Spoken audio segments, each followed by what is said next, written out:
दोस्तों, आजकल किडनी की बीमारी बहुत कॉमन हो गई है और किडनी जब खराब होती है, जब एक किडनी हमारे पास काम करने लायक हो तब भी आपको किडनी की इतनी बीमारी नहीं पता चलता है, क्योंकि एक किडनी से हमारा काम चल जाता है। आपको मालूम है किडनी डोनेट भी हम लोग करते हैं। पर किडनी अगर खराब हो जाए और उसका असर आने लगे तो समझ लीजिए एक किडनी से ज़्यादा नुकसान हो चुका है। तो आपको आज हम बताने वाले 5 ऐसे साइंस जिससे आप समझ सकते हैं कि किडनी में कुछ गड़बड़ चल रही है और इसको जाँच ज़रूर करवाइए।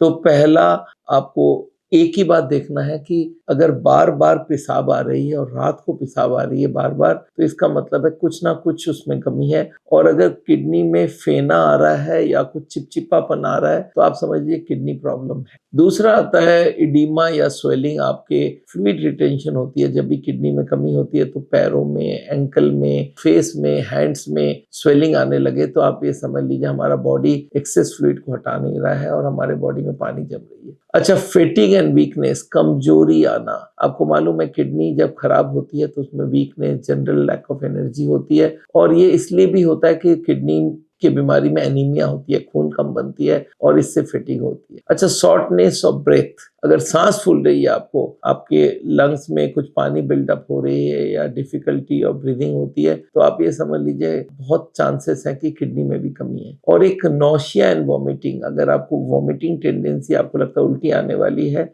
तो ये भी किडनी का साइन हो सकता है। हमारे बॉडी में टॉक्सिन बिल्डअप होता है जब भी किडनी खराब होती है। चलिए, ये तो हो गई साइंस। पर किडनी के फेलियर के सबसे बड़े बड़े कौन से कारण है? दो सबसे बड़े कारण है। एक है हाई ब्लड शुगर, इसको बोलते हैं हाइपरग्लाइसीमिया। और इससे क्या होती है, किडनी में जितने भी ग्लोमेरुलर जो यूनिट्स है, नेफ्रॉन्स, वो सारे डैमेज हो जाते हैं। इसको डायबिटिक नेफ्रोपैथी बोलते हैं। और दूसरा है बहुत दिन तक high blood pressure, uncontrolled blood pressure. ये दो मेजर कारण है जिससे किडनी खराब होती है। शॉर्ट टर्म किडनी खराब होने के कारण है इन्फेक्शन हो गया, स्टोन्स हो गई और कोई टॉक्सिन्स आपके बॉडी में चले गए, एंटीबायोटिक ले लिया आपने। कुछ इनहेरिटेड डिजीज भी होती है, जैसे पॉलीसिस्टिक किडनी, किडनी फंक्शन खराब होती है, कोई की किडनी एब्सेंट होती है। तो इस तरह के किडनी के खराब होने के एक और मेजर कारण है एक्यूट डिहाइड्रेशन। सडनली आपकी ब्लीडिंग बहुत हो गई या आपने पानी नहीं पिया और खूब डायरिया हुआ, किडनी डैमेज हो गई, इसको एक्यूट किडनी डैमेज बोलते हैं।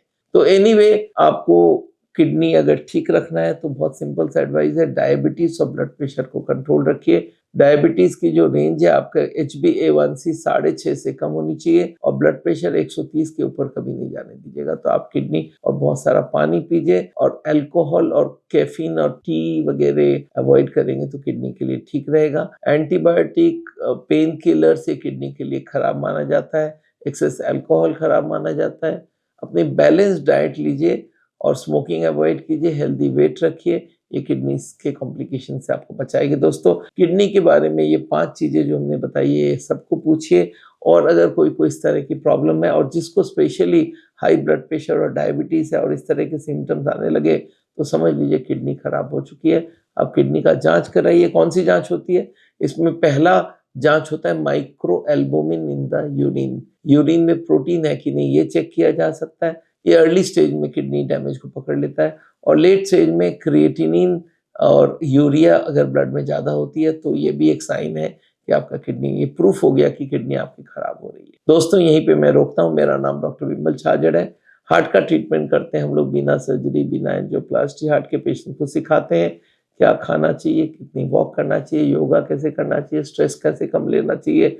और उसके साथ-साथ आपको दवाइयाँ एलोपैथी की और नेचुरल बाईपास और डिटॉक्स के ज़रिए हम लोग हार्ट के पेशेंट्स को बाईपास एंजियोप्लास्टी से बचाते हैं। हमारे 137 क्लिनिक है। देहरादून में हमारा एक बहुत बड़ा रिसॉर्ट है, जहाँ पे रह के भी आप 40 दिन हमारा ट्रीटमेंट करवा सकते हैं। तो आप मेरे को मिलना चाहते हैं तो देहरादून, कलकत्ता, बैंगलोर और बॉम्बे में मैं कंसल्ट करता हूँ और नहीं तो ऑनलाइन कंसल्ट करता हूँ। Thank you so much. मिलते हैं आपको फिर से।